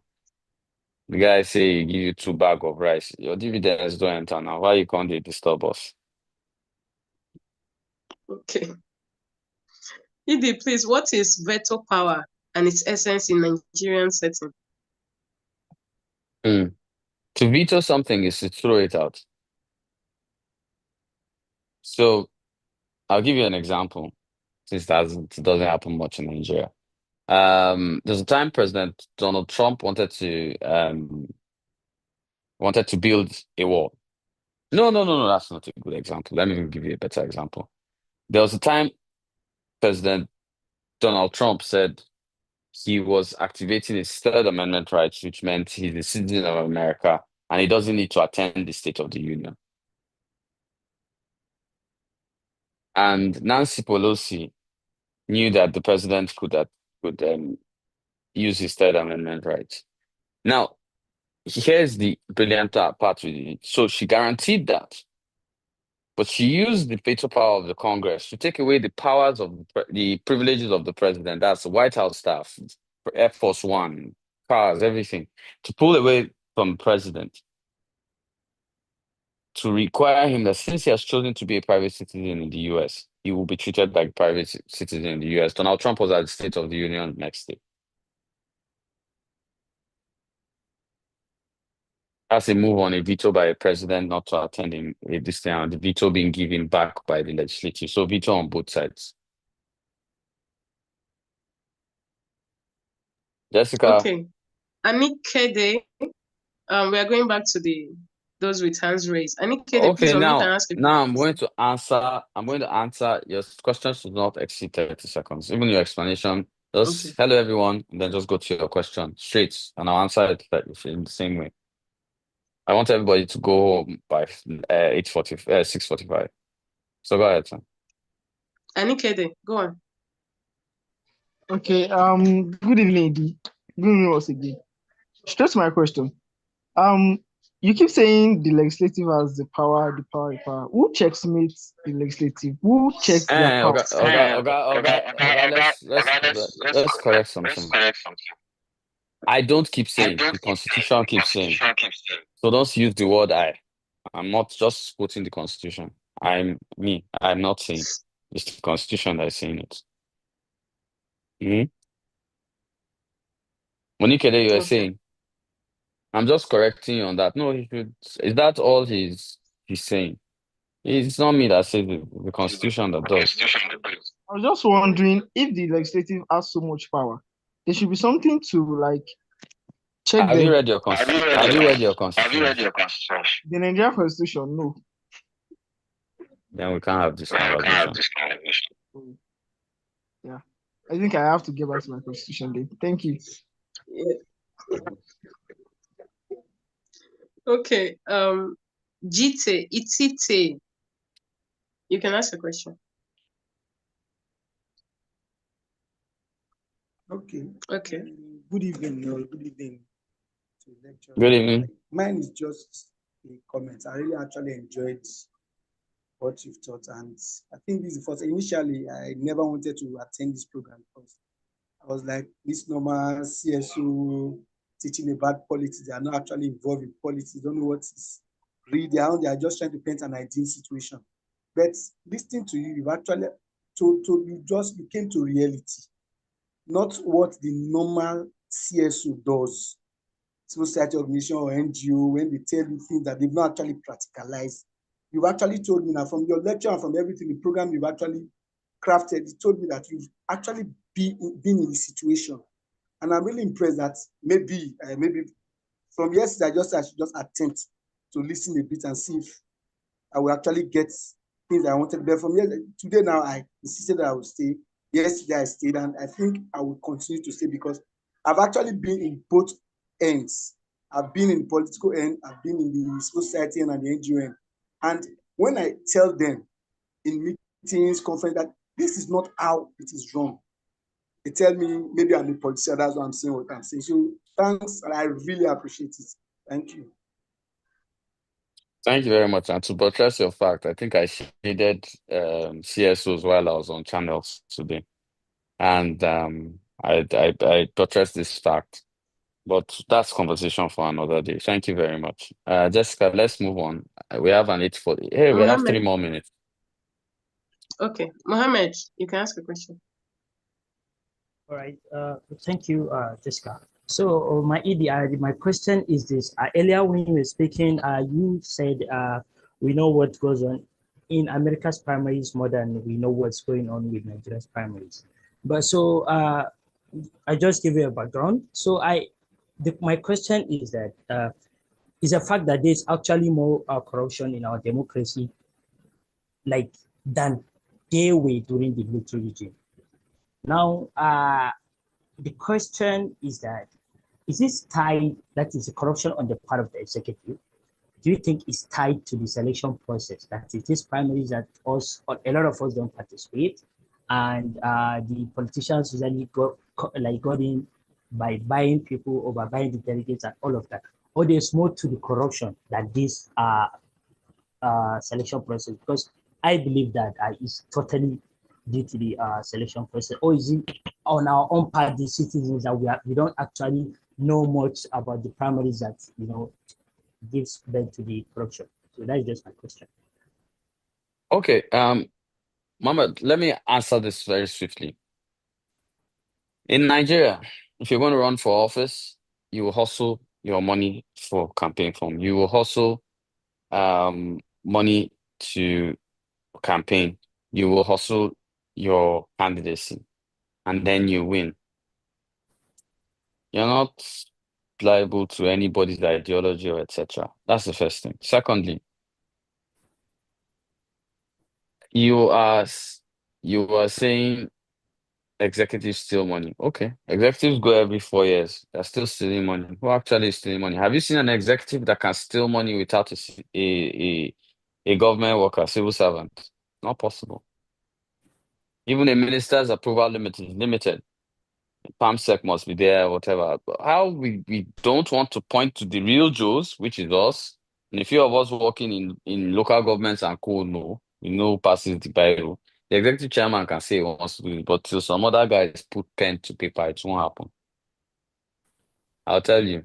Soldier, when I was PA to Minister of Women Affairs sometime in 2010 to 2012, there was a common phrase. Whenever a minister wanted to do something which was good, they'll tell her no, she must approve 500 million. This was 2010. 500 million for wrappers for women in Ministry of Women Affairs. And she was like, this money is outrageous. They'll tell her, soldier go, soldier come, barrack remain. So I think we're addressing the wrong culprits. Let's have the next question, Jessica.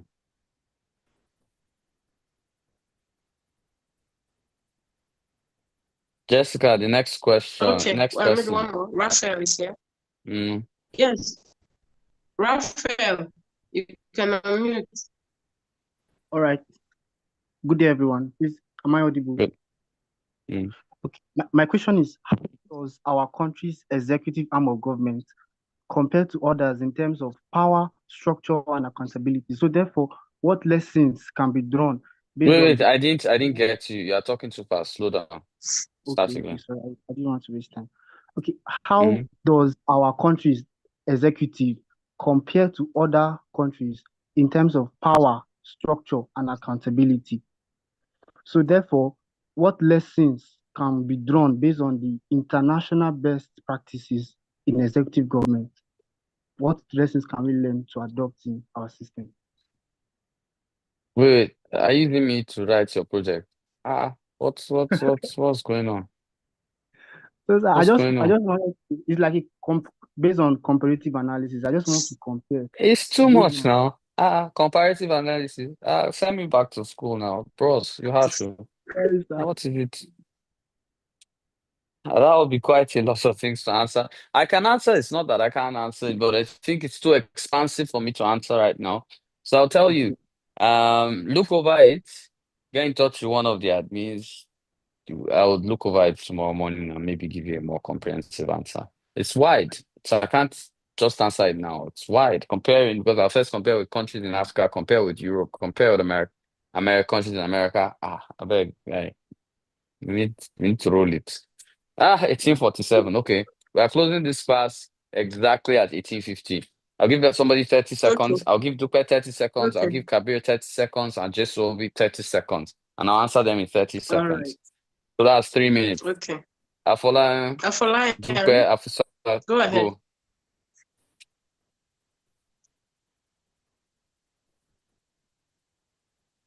Afalaya, unmute and ask. Yeah, thank you. Can you hear me now? Yes, we can. Hello. We All can right. hear Thank you. you for the lecture today. All right. Thank you for the lecture today. You've answered my question, but you did not answer it.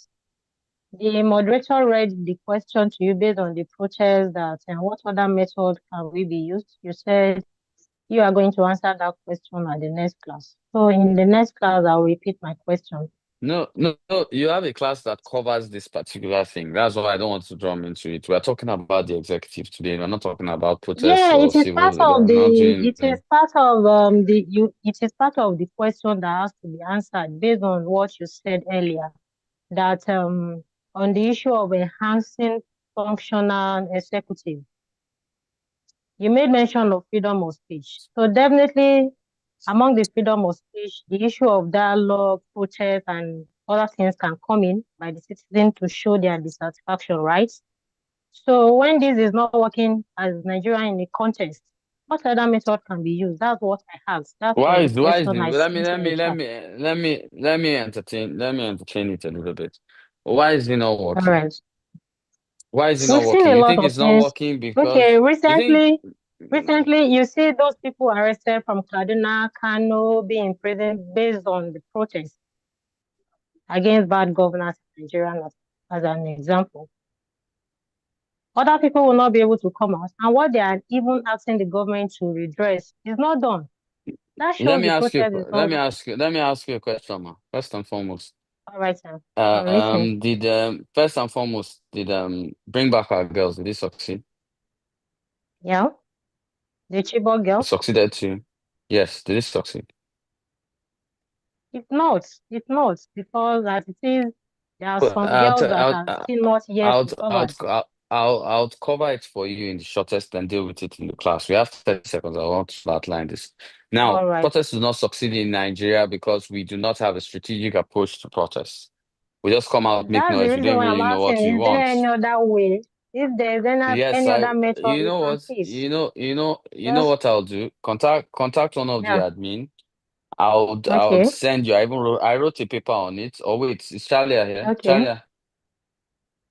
Is Charlia here? Okay. Charlia, contact Charlia, please, on the admin. All right, Charlia, sir. send her what I wrote Okay. on protests on protests. Okay. That opinion piece I did on protests. Please send to her. Okay. I think that will answer your question because it's not something I can answer Thanks in so 30 much. seconds. Thank you Thank you so, very much, so ma'am. much. God bless you. All right. Thank you. God bless you too. Amen. Kabir, 30 seconds. Okay, Jessica, Kabir, go ahead. Bye.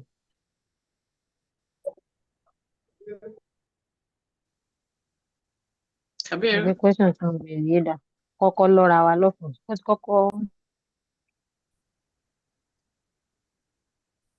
okay, Charlie, they said they want Kabir, the paper. They want the paper I wrote generally. So let's drop it on the WhatsApp group for everybody. Next. okay, let's go with Agagbada. Yes. Agagbada, go ahead. Okay. Good evening, ED. Am I audible? Good evening. Yes, you are. Okay. I just want to say thank you for this platform and all you've said.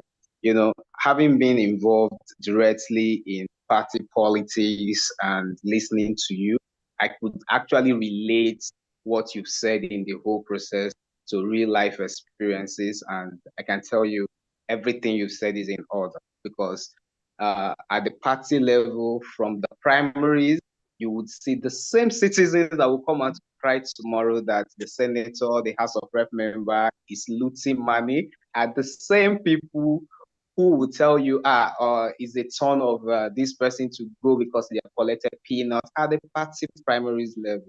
And these are the same people who go even during the times of the congresses to do all of those. So I just want to commend you. Thank you very much. And Oga, I would like to tell you, just leave that matter. There's a class that will take care of it. It's coming. When it lands, though some people will not sleep at night in this class, in this entire cohort. Because the truth is, we love to point fingers, but no problem. We are getting there. I like the fact that there are a few politicians here, so we're not discussing dreams, we're discussing actuality. So thank you, everyone. It's been a pleasure taking this class, this first class. I believe over the course of your 27 modules, I think approximately 5 classes, so you're down by 1. You will engage me 4 more times before you graduate and leave the college. So it's been a pleasure. And on behalf of myself, the Electoral College, the Board of Trustees, the region, the management team, I'd like to say thank you, everyone, and have a lovely evening. Jessica, I hand over to you. Thank you so much. Thank you so much, Edie, for this amazing and interactive class. Your classes are always memorable. Thank you. And Lisa or Chalia, is there any announcements? Okay, thank you, Jessica. Thank you, Edie. Very interesting class as usual. Okay, so for the students, your party schedule will be out by this night, and you start joining your parties. We expect that to be done as soon as you get it. You see the different parties, and then you check for your names and join them so that by the end of tomorrow, Monday morning, onboarding has happened, and then the assignments can start rolling in. So thank you, everyone. And make sure you keep your eyes out for that on your general group. Thank you again, Edie. I really enjoyed the class. Thank you, Jessica. Well done. Thank you. And remember to write your name immediately you come into class tomorrow. For those of you that missed the announcement at the beginning, when you come into class, write your full name. And you're also advised to change your Zoom name to the name you want to see on your certificate. So thank you, and good night, everyone.